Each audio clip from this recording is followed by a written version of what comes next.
This is First Person, where we discuss the issues that impact California public education with the individuals that shape these issues. In this episode, we'll be discussing the new accountability and continuous improvement system, the California dashboard, the local control funding formula, and if we have time, world peace. We'll be discussing it with Sue Burr, member of the State Board of Education. She's also the chair of the California Collaborative for Educational Excellence and a recent recipient of the ACSA Friend of Education. I'm Wes Smith. Welcome to First Person. So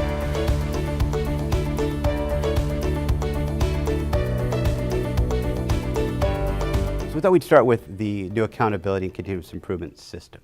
I was on a task force that helped inform the process, but the State Board really did that work and implemented it.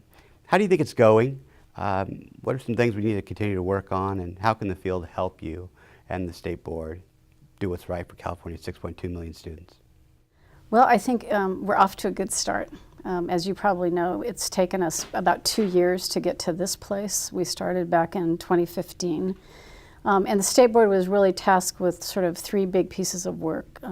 Create the template, the LCAP template, which we've now gone through a couple of iterations, to create the evaluation rubrics to identify what the standards are, and then to create the support and assistance system that will be in place for LEAs that need help, in meeting the needs of all their student groups. So it's been kind of a long road, and I think people felt like, is this ever going to get over with?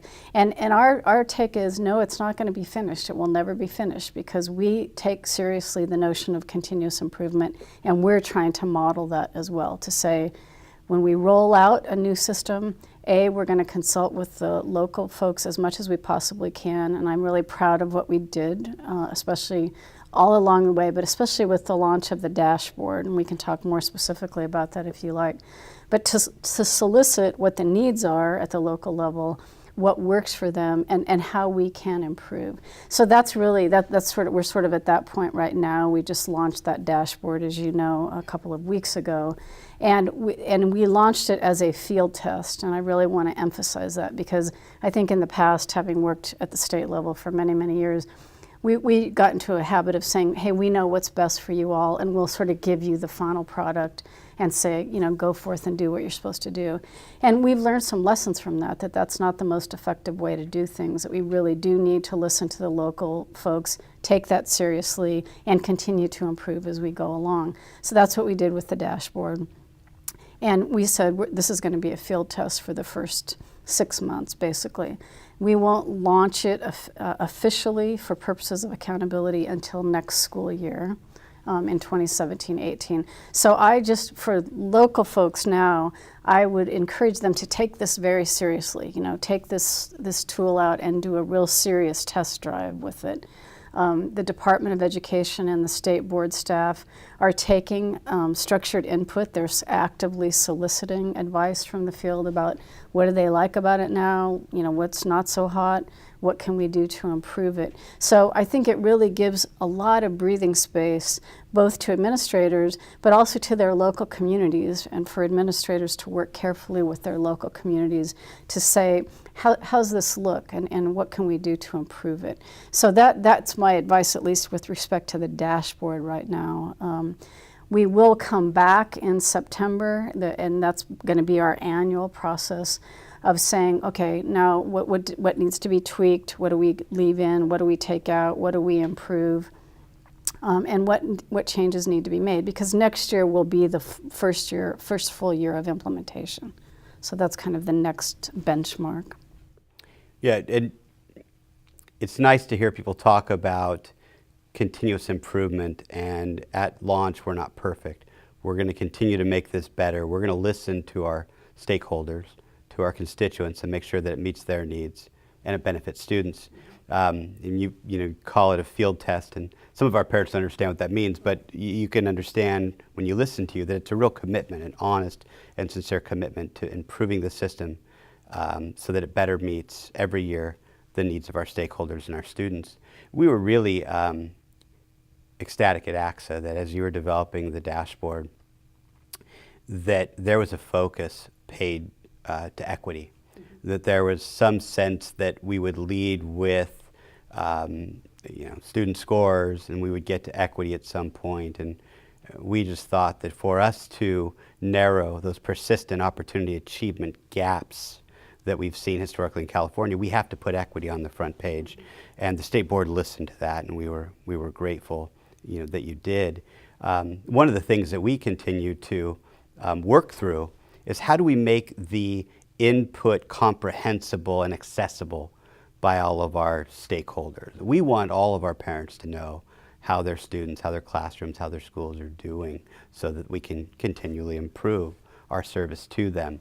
How do you think that's going, that accessibility piece, multiple languages, making sure that the information we provided is something that all of our folks can understand? I think it's going fairly well. I mean, one of the things, just to give a specific example on the dashboard, I think there were some concerns about the translation, especially in Spanish.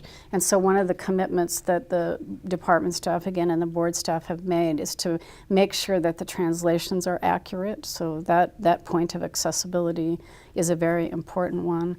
I think we have a lot of work going on around conditions of learning, which, as you know, are part of the local indicators, and we can talk a little bit about the different kinds of indicators. But one of the things is around parent engagement. The board made a very purposeful decision that the local indicators were those that were best left to the locals to measure because their local contexts are so different, size, diversity, et cetera. But parent engagement is one of those. But we have a work group that continues an ad hoc group that's been put together to continue to look at what are best practices relative to parent engagement, which of course includes all parents. And as you know, we have a very diverse student population. So I think, again, sort of like the whole thing, it's a work in progress. We are absolutely committed to equity. That's why it's on the front page. And, and fundamentally, and I'm sure your viewers know this, the statute that created the local control funding formula has as a bedrock that we're going to look at all student groups. That's really going to be the criteria by which we judge whether or not we're being successful with students. While we've had that in our state for many years, going back to the original accountability program, this one kind of flips it the other way around and says we're not going to look at whole students and then sort of try to figure it out. We're going to say, no, we're looking at each individual student group, and you're going to be measured by your success of each one of those student groups. So that's why that just emphasized how important it was that we have equitable opportunities for our students, and as you said, equitable outcomes, that we do close those persistent gaps. Oh, and we really applaud you for the work being done there. We were also really excited that the state board avoided some summary index. As a practitioner myself, I believe it misinforms and even deceives our constituents. It pretends to tell them a story of how their students are doing relative to other students and how their schools are doing, that we need to look at multiple measures to really know how we're doing. And the state board resisted that, and we're grateful for that. But as we continue to look for ways to make meaning of it, you hear people talking about ways to identify the progress of similar LEAs, similar schools, without a ranking, right, a summary index ranking, some way to compare the data. So at least we can look for high performers and learn from them, mm-hmm, right? That we can do these professional learning communities, if you will, mm-hmm, get better. Has the board looked at things like that? How is that conversation going? Yeah, I think the thing that's tricky about that is if you think back in the first accountability system, and we had similar schools rank, right, you probably remember that. Yeah. The teasing out what are common demographic characteristics, again, in a state this size and geographic diversity, et cetera, it becomes pretty tricky. And so you have to be a little bit careful with that. But I think given the technological tools that we have today, we're certainly looking at making the dashboard much easier to search and to create summary reports, because I know people want to have that kind of information. I don't know that we're going to go as far as to say we're going to create some sort of a similar schools Certainly not ranking, because we really are trying to avoid ranking, but Absolutely. similar schools database sort of thing. And we know folks are out there doing it already. So, I think it's certainly something that we want to look at. And I think any administrator, as you know, Wes, within their own district wants to be able to do that, and they have the ability to do that now. So that will certainly be a topic that we'll continue to look at. So we talked a bit about the dashboard and some things we can do there to maximize accessibility for our parents, a commitment to continually improving the system so that it meets our state needs. As we look at the accountability system, we look at the metrics that we use, the indicators that we use, and there's a lot of work that continues there. One of those areas is with regard to college and career readiness. Where are we now with that, with the State Board of Education, making meaning of that really, really important indicator? That we just convened a new work group on college and career readiness indicator. In fact, in the accountability item that will be before the board in May, there'll be an update about that, including a list of people who are part of that work group. And I think you may recall that we adopted a preliminary indicator. We avoided actually creating the top level of that indicator, primarily because our data with respect to career preparation wasn't what we thought it should be. So part of what that work group is doing is looking at how LEAs are reporting career preparation through course-taking patterns, career pathways, the old partnership academies, those kinds of things, to make sure that we do have an appropriate measure of students who may be spending most of their time in career preparation programs or even in dual preparation programs. So that's part of what we're working on with that what's called the CCI, the Career College Indicator. But that work is really just getting underway. We'll just have the preliminary update in May, and then we hope to have much more information in September going forward about what that's going to look like. Good. I think that really makes this system much better than what we had before. There are many things, I believe, make this system much better than its predecessor. That's one of them, really looking at college and career readiness. One of the things that I talk a lot about at the State Board, and I know you and the others probably get tired of me saying this, but to be consistent, right? As we look at student engagement, I think it's one of the most important things we analyze, that we measure, and we try to improve. And I have some concerns about using suspension and expulsion data for engagement purposes. I think we absolutely have to look at suspension data, and we have to disaggregate that data. Mm-hmm. We have to look at bias in our practices, and there's a lot that could be drawn out of that information. But as we look at engagement, I'm afraid that it doesn't tell us the story we're looking to find if we have schools or districts that have a no suspension policy. Mm-hmm. That doesn't mean that kids are more engaged in the classes they are attending. We've talked about surveys, and some do, the healthy student surveys and others. Is there still a discussion about looking for some way to really meaningfully measure the engagement? Yes. As well as suspension data? So yes, there's a work group on school climate that's been underway for a while.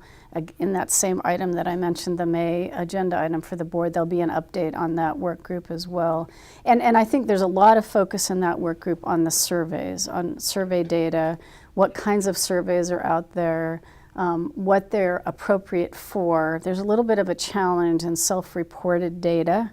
And validity. There's a professor from San Jose State who's on that work group who's very concerned about the validity of that data. Right. So that continues to be a little bit of a challenge, which is why it's included now as a local indicator. So I think that's an opportunity, actually, Wes, especially for superintendents who are doing a good job on engagement and have good metrics or measurements that they're currently using, to step forward and say, hey, we think this works better, and this is what we'd like to do. And locally, right now, as you know, you're identifying what your local indicators are, how you intend to hold yourself accountable, whether you meet them or not meet them. We could learn a lot from local districts, I think, about student engagement.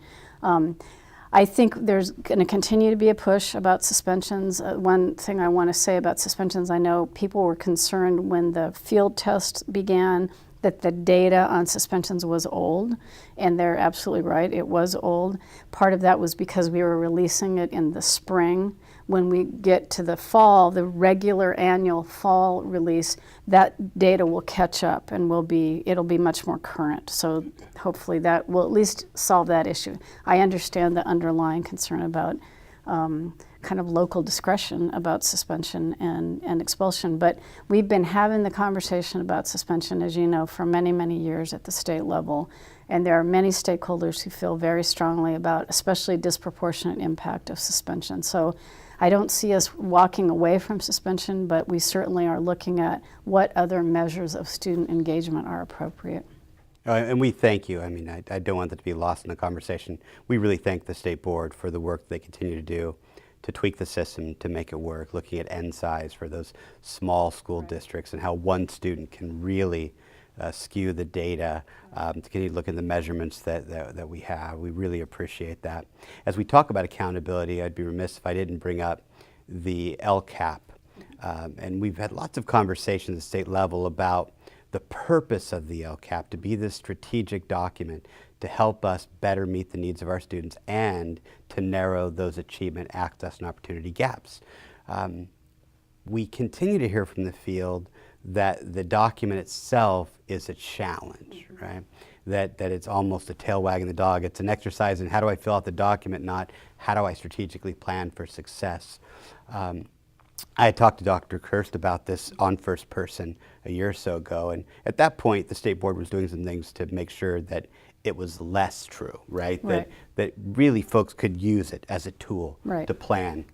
And yet we still continue to hear that the filling out the document becomes the work instead of the work itself.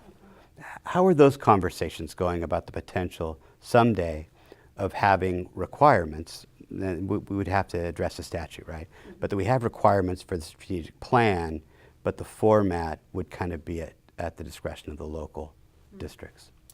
Well, I don't want to be negative, but I think that's probably a non-starter right at this point. And just because we did release a revision of the template recently, so hopefully... Like on a third or something, right? Hopefully people will have a couple of cycles to go through. And I do think now that the final piece is in there with the dashboard where the data are available now to help you complete the LCAP, to see it as a true planning cycle. And I hope people will embrace that and say, and I understand in a lot of places that's happening, that people go, oh boy, now so much is revealed to me when I look at these indicators and I can look at our subgroups and I can think carefully about, well, how does that fit into what are my top 2 or 3 goals for my students over the next 3 years?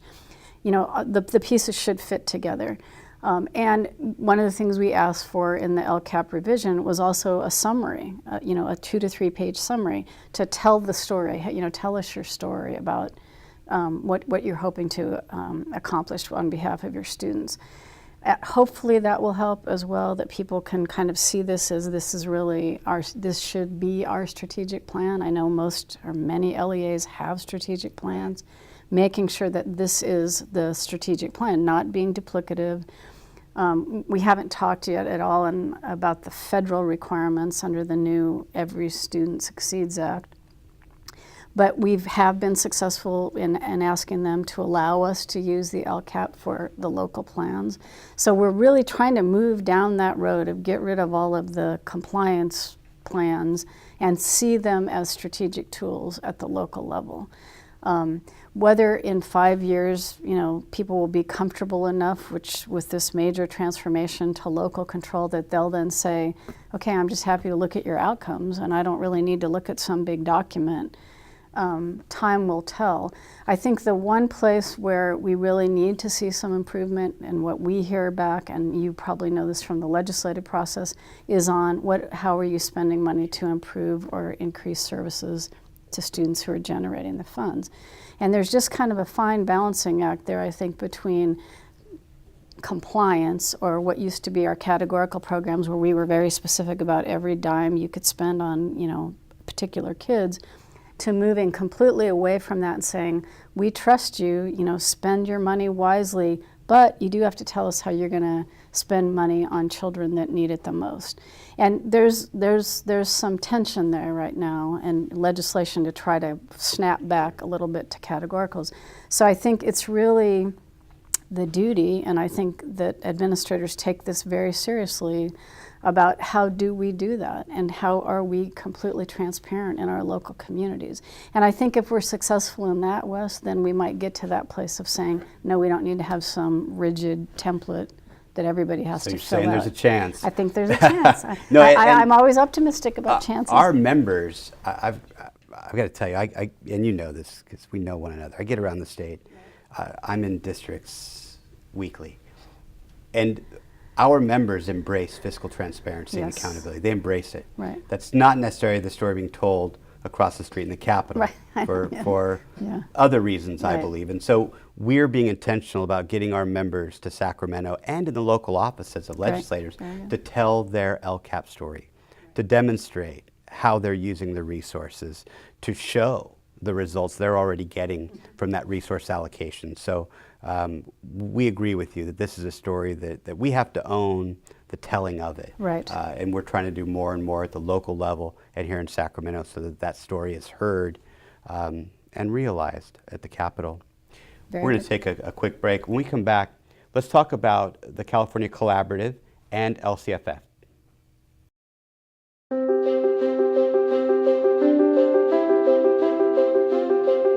There's a lot of challenging work in school administration, and we know that that work is critical.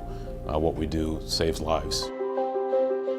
We're all working really hard to improve the lives of students.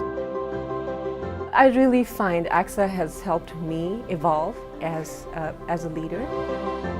It's always nice to have somebody to call when you need, and that's what ACSA brings for me and what I hope will bring to new members. Welcome back to First Person. In this episode, we're visiting with Sue Burr. Sue, you're also the chair of the California Collaborative for Educational Excellence. Now, one of the most important parts, I believe, of the new accountability and continuous improvement system is the improvement. How do we help those folks who are well-intentioned? We know that our folks out in the field are our teachers, our administrators, certainly our students and parents want the best for our students. But sometimes they need help getting better. And the California Collaborative is that opportunity, for them to get better, to provide some assistance. And I always joke, and people say, how is the state going to help over 1,000 districts with thousands of school sites, LEAs, improve? And I always say, oh, Carl Cohn's got it. Exactly. Big fan of Carl. All kidding aside, no one person can do that. And really, the collaborative, has a fairly small staff, some funding, and a large task at hand. So how do you take what you're learning already to scale?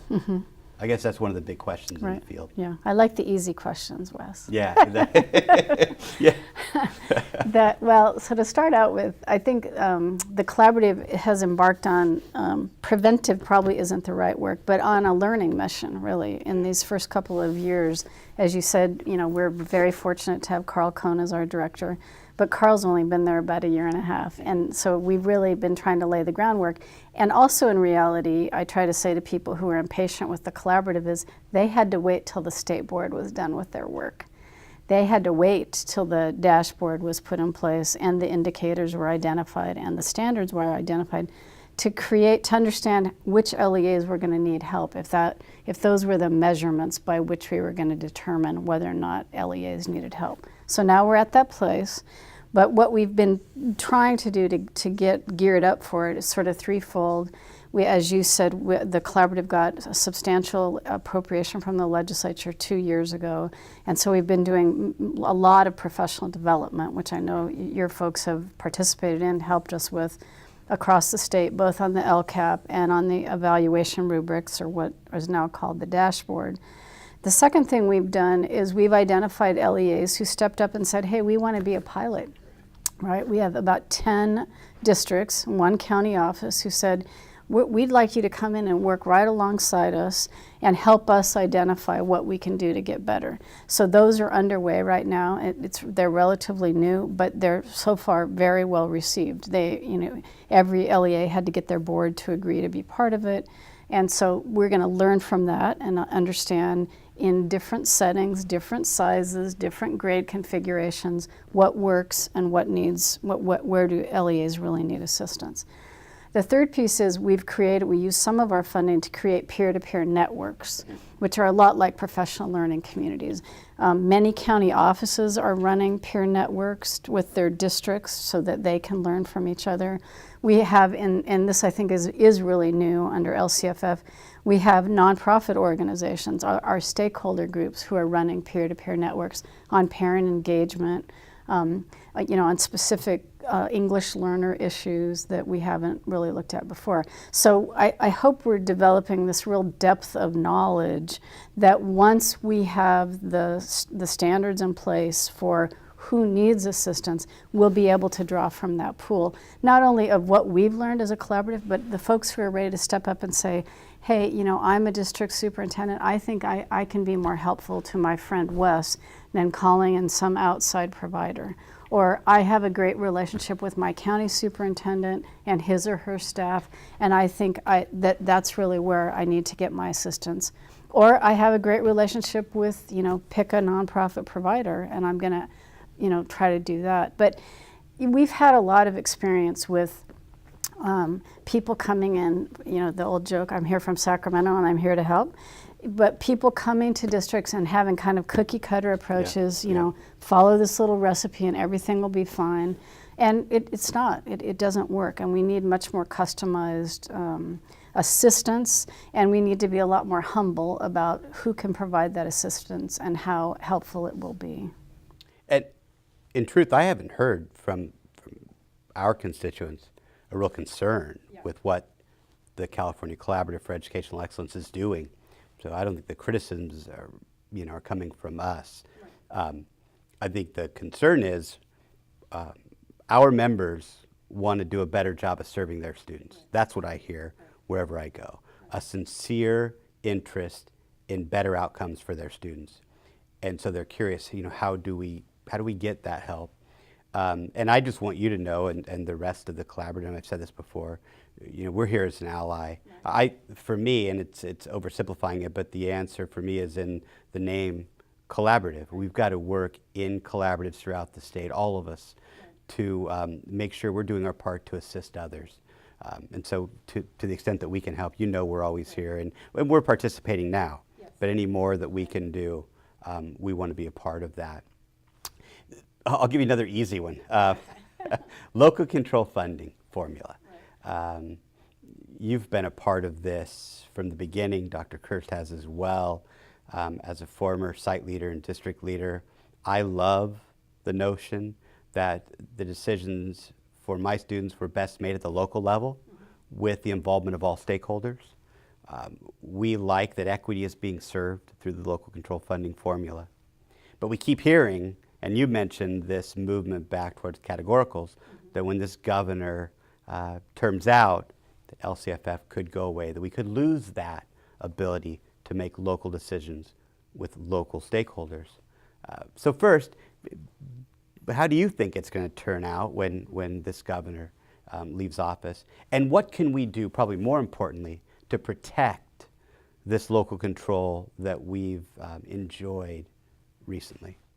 So I'll take the second part of your question first, and I think it's well underway what you're doing, and ACSA has a long history of doing this, but making sure that all of your local representatives are well informed about how important this is to you and how important it is to the students that are in their districts, what kind of improvement this has brought about. And I think we'll start to see that. We have some data already around that. The graduation rate is improving dramatically. The suspension rates actually are falling.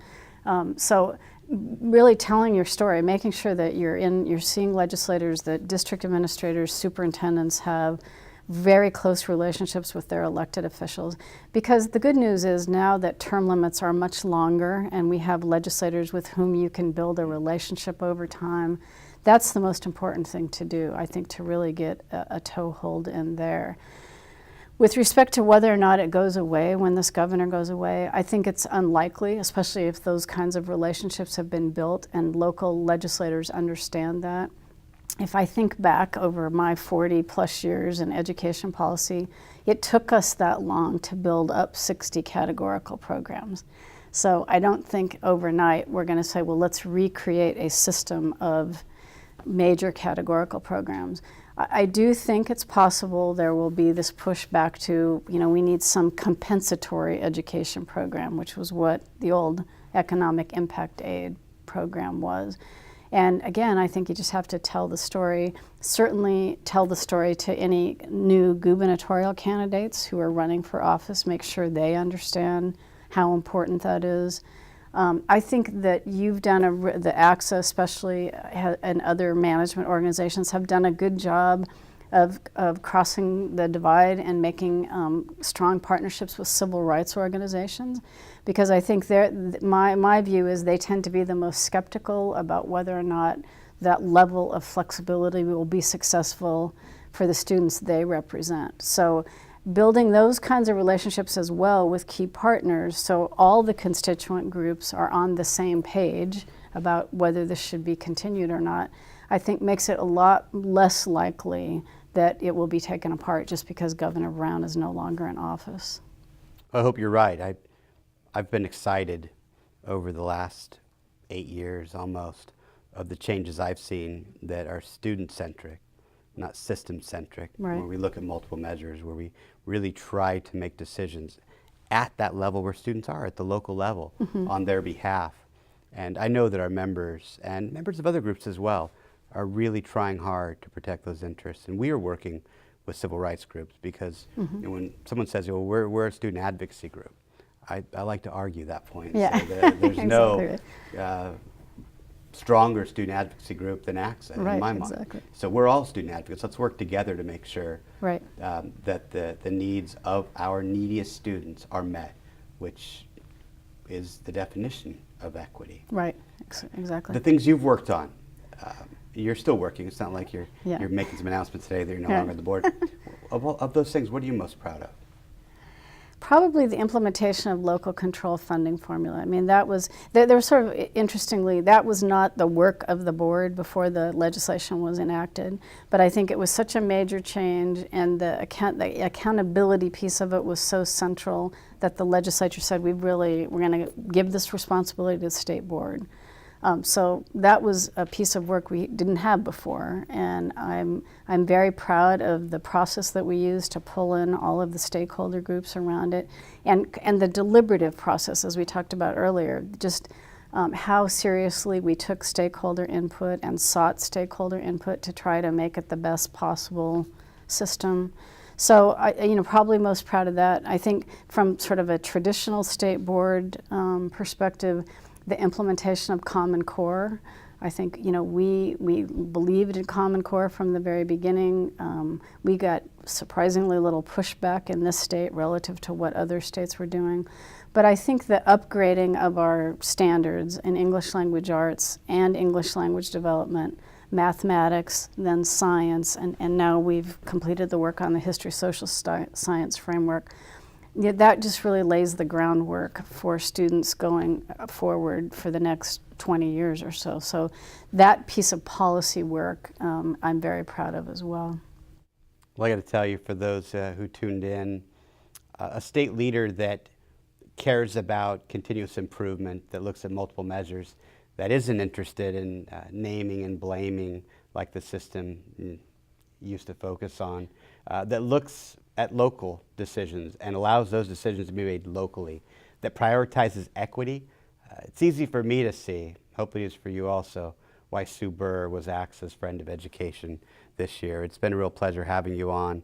Thank you for being here, making time, and thank you for the work that you and the other board members do on the state board, but also on the board of the California Collaborative.